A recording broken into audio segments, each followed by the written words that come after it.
I'm Francoise Lane, Merriam and Curragh woman from the Torres Strait. I'm also an artist and designer at Indig Design, an architecture and design company based in Cairns. Firstly, before we begin, I'd like to acknowledge the traditional owners of the country we're gathered here today, their elders past and present. So today we're here talking with Amanda Hayman and Troy Casey.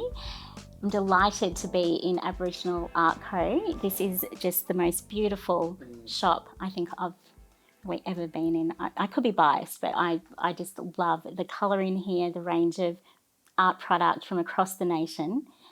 It's great to be with you guys. Yeah, thanks very much. We're here on Turrbal and Yagara country here in Brisbane at Karulpa Point, just across the road from the Cultural Centre. So an amazing location, and thanks very much for coming to Brisbane. So Amanda Hayman and Troy Casey are creatives, curators and entrepreneurs who promote and expose Indigenous art and artists, making their art accessible in different ways from a place of public appreciation and learnings to accessible art and art product for the individual. Amanda has cultural connections to the Kalkadoon and Waka Waka country, and Troy is a proud Aboriginal man from Gamilamoy country, northwest New South Wales. Your names are synonymous with business ventures such as Backlash Creatives, 100% Aboriginal-owned business delivering cultural events and creative projects that showcase Aboriginal and Torres Strait Islander voices. Aboriginal Art Co, providing a platform to economically empower artists and businesses through a curated selection of Aboriginal and Torres Strait Islander art products. And finally, Magpie Goose, a social impact business that partners with Aboriginal artists to create powerful statement clothing. So you guys are extremely busy. You could say that. I mean, the other thing maybe to mention is we have a 2-year-old son. So yes. That's the other enterprise that we have to look after. But yeah, look, we run quite a few businesses, as you just mentioned, and we are busy, but I think at the heart of each of those businesses is supporting Aboriginal and Torres Strait Islander artists and creatives, and empowering them to have an economic platform to grow and share. So have you guys, what has led you into this area? Have you always been creative individuals? And, tell us about how you got to be here. Well, I studied art. I have a Bachelor of Arts with a major in Contemporary Art. So I've always had an interest in art, and I kind of wanted to be a practicing artist when I grew older. But then I fell into public art and then got a job in an institution, which happens a lot. So I was there for 11 years. And so over that time, I was curating exhibitions. I was doing a lot of public programs in partnership with community, so I developed a lot of skills that are transferable with what I do today. Wonderful. And Troy? Amanda actually kind of pushed me into the creative industries a little bit more. I mean, prior to meeting Amanda, I worked at Carbon Creative, so a creative agency, advertising agency, but I've always loved art and kind of felt like I didn't belong in those bigger institutions like Quagoma and, the state-based galleries that are quite daunting for, young Aboriginal people that go into these spaces and feel like a bit of an outsider. But Amanda took me along to a couple of exhibitions when we first met, and now I drag her along to all the exhibitions. So, really, I kind of say that Amanda is the one that made me feel like art was accessible to me. Yeah. And I think accessible is something that when I've been looking at your guys' story, it's something that you do so well, is making Indigenous art accessible, whether it's for, inclusion, in interiors or just for the individual, like how you can wear Indigenous art. tell us more about what it means to you to have art accessible for our people. It's for me in particular. I mean, we're wearing, you're wearing Aboriginal art too. Where, I think what it is often, Aboriginal art has been put in this kind of elitist category, and I think it is through its relationship with galleries and institutions. It feels sometimes unattainable for the general community. And in Aboriginal Art Co, where we're sitting today, one of the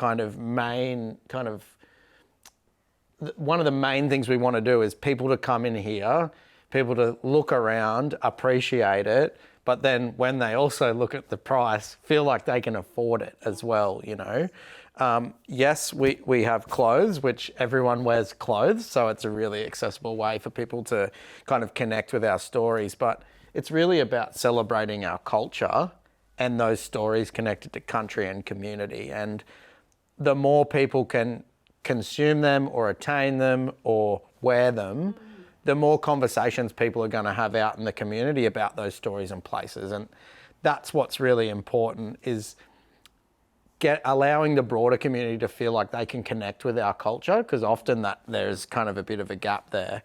And if we can do it through clothes or merchandise or products, that'll start a conversation at a barbecue or in the boardroom or in an office.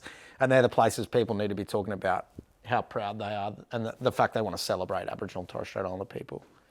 Educating, I guess, the public around, the meaning and the depth of meaning, both in terms of the tangible and the intangible that can be conveyed through art, be conveyed through textile, and then putting that into garments is, like you said, a way to make it accessible and to create conversation. Can you tell us about how you go about partnering artwork with garment designs, and even that selection of what textile design will you have in your collection? We should probably tell the story of how we got Magpie Goose. So we weren't the founders of this label. Two non-Indigenous women were the founders, and they had built this business over a 5-year period. And it showcases beautiful artwork from across the country. So yeah, and I think it's really important to talk about then what that process is, right? And so the process often in the beginning of Magpie Goose, when Maggie and Laura were running it, was kind of reaching out to communities to collaborate. Obviously, once they'd done a few successful collections, there's a list of Aboriginal communities and art centres that now want to be involved in the Magpie Goose story. So the process is we go to a community, we're invited to a community, we run textile design workshops, so talk to the community members about the clothes that we're wearing, how they became about, and get them to understand about textile design is about repeatable patterns, right? You want to be able to create a pattern that can repeat over time. You want to be able to use it up and down and, side to side. Design to side, so that you can make anything out of it and not have to, worry. So, we work really closely with them around discovering what repeatable patterns are and how those, shapes might take place. But then it's really about listening to the stories of that place. So each of the Magpie Goose collections is very specifically stories about that country or the community, and just having solid yarns with the mob about like what's special and important about their country and their community. And often you can be, you'll be sitting there talking, and then someone will say something particular and be like, can you draw that? And can you start to kind of think about what that might look like? Yeah. And, our mob are extremely talented, and for communities that have never done textile design before, to be able to kind of make these amazing works that we can transfer into garments is really special. Absolutely.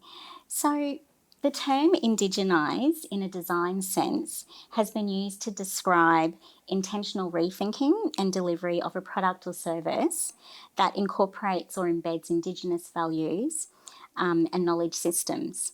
So as you said earlier, you had this change from, becoming an Indigenous owned and operated business. How has this changed the way that Magpie Goose does business? I think, we're always looking for how we can scaffold opportunities for Aboriginal people. Magpie Goose was a social enterprise and always had a kind of an ethos of giving back. But for us now, it's about every single little opportunity that exists inside the business to either upskill, train, or provide employment opportunities to more Aboriginal people. Whether that's through photographers, models, customer service staff, people that can help run the operation as well. So we're really interested in kind of a holistic approach to economic opportunities that come from a platform like Magpie Goose. One of the really important things for us is also its voice as well. It's one of the most well-known kind of Aboriginal fashion labels, you could say, in the country. And, it has a very strong social media following. But also we want to use that to kind of make sure that people understand that it's Aboriginal owned as well. And so how are we conveying things, how are we portraying the brand now that might be different to before. But I think, this idea of instilling kind of a methodology that is about sharing this with as many people as possible, So those opportunities, whether they're economic or for professional development, how are we giving more of those back to our community now as Aboriginal owners, So yeah, certainly something that kind of we're really interested in is continuing to provide opportunities. Yes. And I guess over the past 10 years in particular, there's been this, rising platform of Indigenous fashion. So there's a lot of collaborations happening with designers and artists, remote Indigenous artists.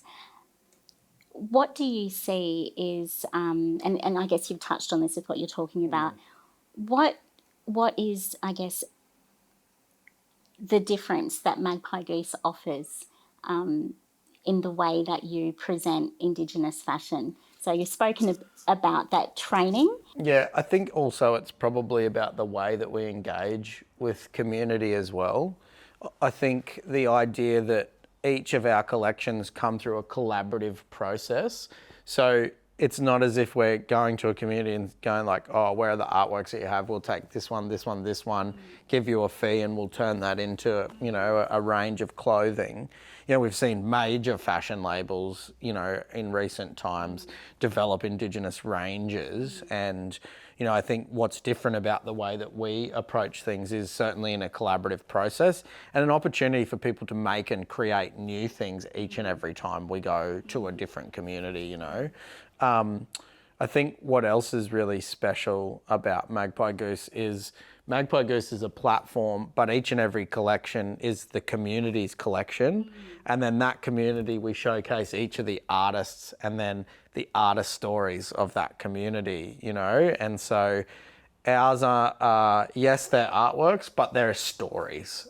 Yes. And I've noticed that in your social media posts, there is this beautiful focus on exactly that. It comes across, that intent comes across through your imagery on social media, and it's quite refreshing that the focus is put back on the creatives and community, and I think that's something I know that a lot of people really respect and love about what you're doing. So in terms of the stories that are on the clothing, and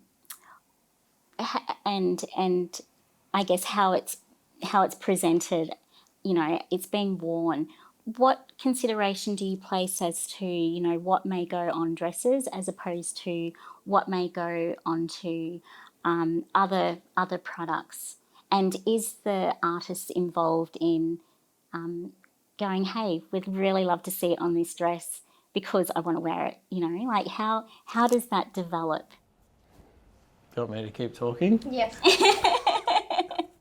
I do most of the Magpie Goose stuff, so Amanda will probably defer to me for quite a few of these questions. I mean, we try and keep the community involved in the process as much as possible, you know. I think when we're out there doing the textile workshops, we're always really interested in doing mock-ups live so that the community can see what those designs might look like on particular items. We've had instances where, you know, textiles had been created and depending on what that kind of cultural story was, knowing like that maybe that's something that may not be appropriate. You know, is it a design that, you know, goes on pants and people sit on it? You know, that there are certainly a whole lot of considerations that need to be thought through when making garments. I think what we're really conscious about is during the process making sure that the stories are stories that aren't necessarily, you know, secret or sacred or stories that can't be shared more broadly. And so that process is really important because when we're out there, we want to work with artists and community members and make sure that their designs get to the next part of that process. So there's certainly this need to understand what is and what isn't appropriate to put on items. But, you know, we have so many community members always saying like, can you make cushions out of anything? Can you make curtains out of anything? And it's so funny that, you know, we're like, oh, actually, we just only make clothes, you know. But I think it goes into this idea of like textile designs can be more broader than that. And you know very well that, you know, these beautiful stories and stuff can be seen in a range of different ways, not just on clothes, but on cushions and fabrics and textiles in people's homes. So, you know, there's a huge space to grow in this industry. And we're so very fortunate to be in a place where, you know, we're particularly focused on clothing, but we can see the growth for others, you know. And I think having that sense and sensibility of, you know, the meaning behind those artworks and, okay, how will that be applied and to what is really important.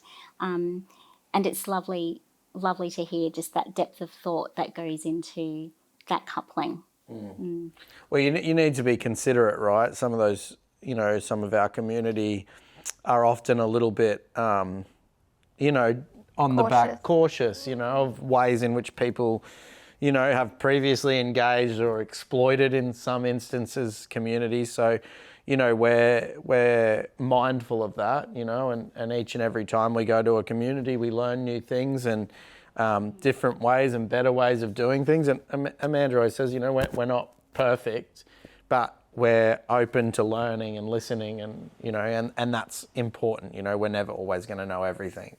Absolutely. There's always learnings, isn't there? For sure. And what I'm really loving about just talking with you guys, we're sitting in Aboriginal Art Co. We're surrounded by, you know, the beautiful product that you're selling here. How did this concept come about? It was one of Troy's kind of ideas that he comes up with like a million a day, I think. So Blacklash Creative also have a partnership with Open House Collective. And so we curate Indigenous products into a small shop on Vulture Street in West End. And that's been so successful and communities really loved it. It's such a beautiful kind of boutique gift store. And we've really been lucky to survive COVID and flourish through the COVID kind of lockdowns and things like that because our community really embrace us. And so, you know, we've found that we can have a successful kind of retail experience. We have amazing store manager and a great kind of following on social media. So we wanted to create an all Indigenous kind of version of that and really focus on art. So open house showcases, homewares, jewelry, ceramics, and a lot of design work as well, like t-shirts and streetwear. whereas Aboriginal Art Co is really focused on art and kind of high-end products. And so there's a kind of different feel, but that's where we've got our inspiration from. Open House Collective has really inspired us to go out and get a gallery space and create this all Indigenous art space that people can come and shop and have an accessible experience. It's probably also just to add, feeding back into some of our earlier conversation about accessibility of Aboriginal art, and we also are all very aware of the federal government's inquiry into fake art and the fact that 85% of Aboriginal looking kind of products are not made by Aboriginal people, and that's a really big thing for us all to kind of take a step back and think about. That our cultural intellectual property is not being taken into consideration. And the ACCC has these regulations that says as long as it's got made in Indonesia on the back of it or made in China, then that's okay because you're not deceiving the consumer per se. There's a lot of work that needs to get done in that space. So while they're doing that work, we thought we'd do this work, and it's about Aboriginal-owned places where people can come and feel really comfortable that they're buying something that's authentic, but it's ethically sourced. And I think that's another really big thing. We had, customers come in here the other day and it's like, oh, we heard about this thing called carpet bagging. And you're like, yeah, that's been around for a very long time, and, for us, it's about ensuring that all of the art centres that we work with from Queensland and around the country, are treated fairly. They know that when they consign artworks to us, we'll pay them when we sell the artwork, and that the commission that we agree to is the commission that they can walk in here and see on the door or on the price tag of any of the artworks, and for us, that's that relationships are so important. You have those strong relationships with those art centres, you sell their works, you pay them promptly, you have an agreement and you stick to it. For us, that's what makes us different. I think we're in it to support as many people as we can. And, you see we're in the Cultural Centre precinct here in Brisbane. We're in an amazing location. We're right at the heart of, the state institutions. But for us, it's about providing opportunities for those remote and regional art centres to sell 365 days a year here in a CBD location and feel that trust, Oh, you touched on so many really good points there.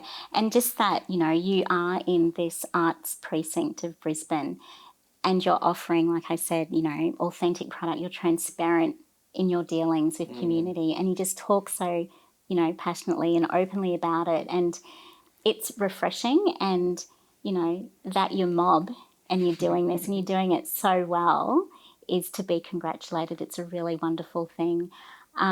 What I really like about Aboriginal Art Co is that you've got these beautiful pieces. I'm sitting here looking at pieces from all around the country, and I guess part of that you're playing a role in educating buyers about the differences between, our culturally diverse mob across the nation, that our styles are different. We're not all dot painters. So tell us about that curating of, some of these pieces in here.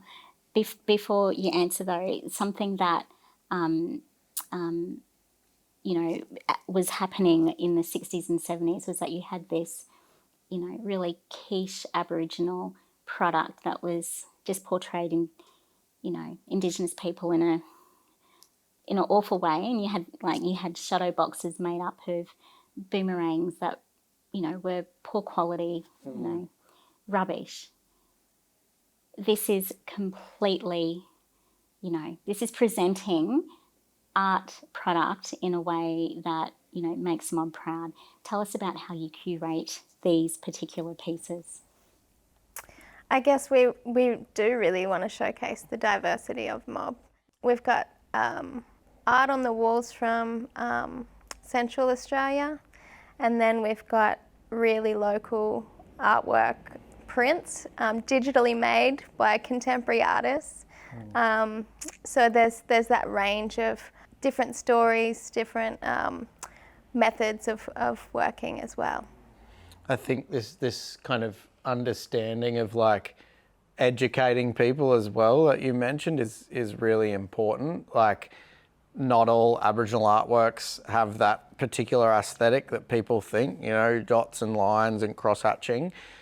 They're particular to particular regions, and so being able to walk people through the gallery and explain to them these kind of works come from this region, and you can see the similarity in those stories in that country, and then explaining to people that, each of those regions around Australia and in Queensland, we do have particular styles of works, but it's not one style across the whole country. And so, as Amanda said, we've got works by digital artists, and then we've got amazing kind of ceramics, woven bags. I'm staring at a couple of beautiful bags from Moa Arts up in the Torres Strait by Paula Savage, and so we have a bunch of work from around the country, but we're really looking to showcase local as well. It's really important. We have, Chabu, who's a Casey Coolwell, a Quandamooka woman from out of Minjerribah, and Delvine Cockatoo Collins as well from out of Minjerribah,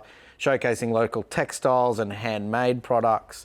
But I think what we're really interested in is like showcasing like products that are actually artworks, and that's when you said like it's showcasing this kind of the higher quality product. I mean, that's what we're super interested in. We're interested in artisanal products that are handmade, that have the mark of the maker, and that's what I think makes this place really special too. It's been just really wonderful talking with you guys. Can I ask, what are you most proud of at the moment? Would I say Charlie, my little boy? But good answer. That's it.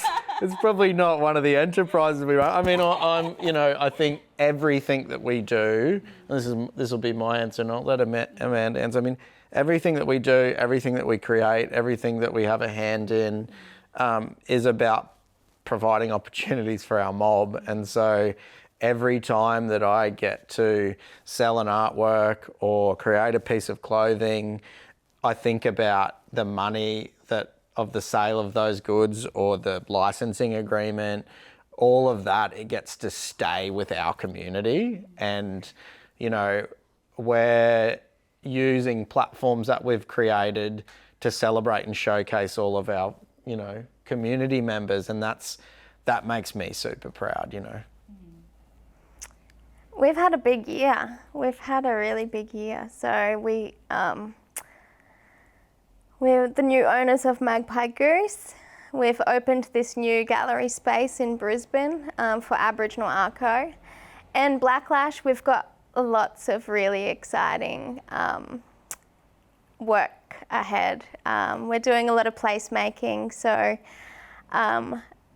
lots of community engagement, and it's only beginning, but it feels like we're on the right track. I mean, the Olympics are coming here in Brisbane as well, Very exciting, which is super exciting. And, again, like I see these opportunities, whether it's working in the built environment, in placemaking or public art, to connect people to our stories and culture as well, and, I want my son, Charlie, to grow up, and go to high school and, all of those things. But during that journey, people be celebrating Aboriginal and Torres Strait Islander culture and wanting to learn more and share more. And I think we have this unique opportunity, all of us at the moment, to showcase, platform and create positive social change. So, yeah, big couple of years ahead, but very exciting times for sure. So are you doing anything special with Kayak this year? Well, yes, actually, it's great that you mention it. I mean, the two items we're wearing at the moment are part of a collection that we designed specifically for CIAF. So, you know, we took the business over in March, and one of the most important things for us was to think about, it's our own backyard, you know, Brisbane or Queensland. How do we do a collection that captures the fact that, you know, we're now a Brisbane and Queensland-based Aboriginal business? So we revisited two collections that Magpie Goose had done previously with Queensland artists.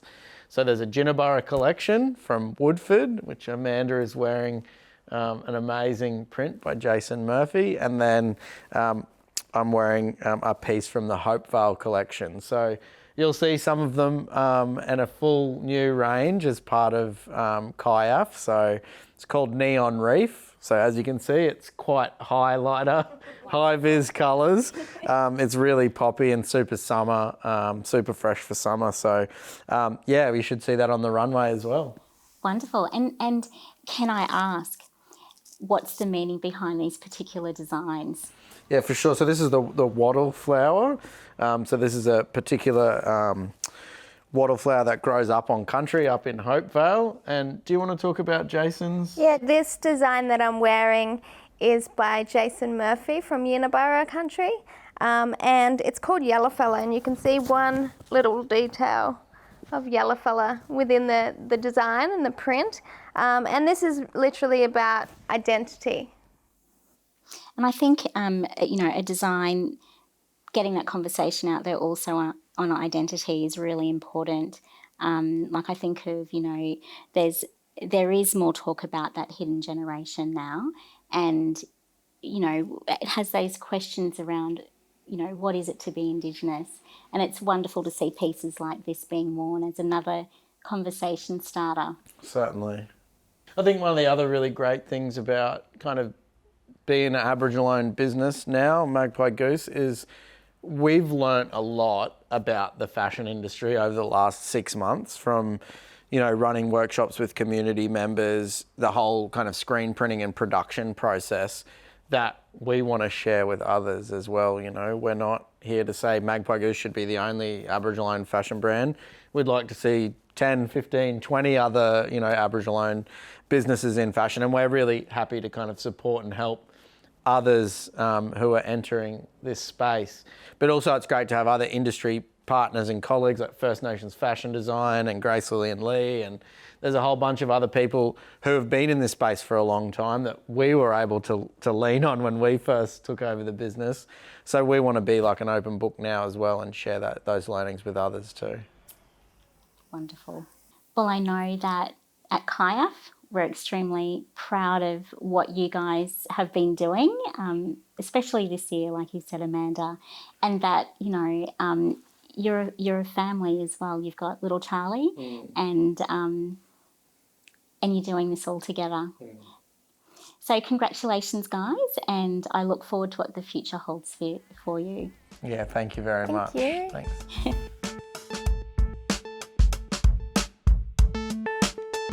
Thanks.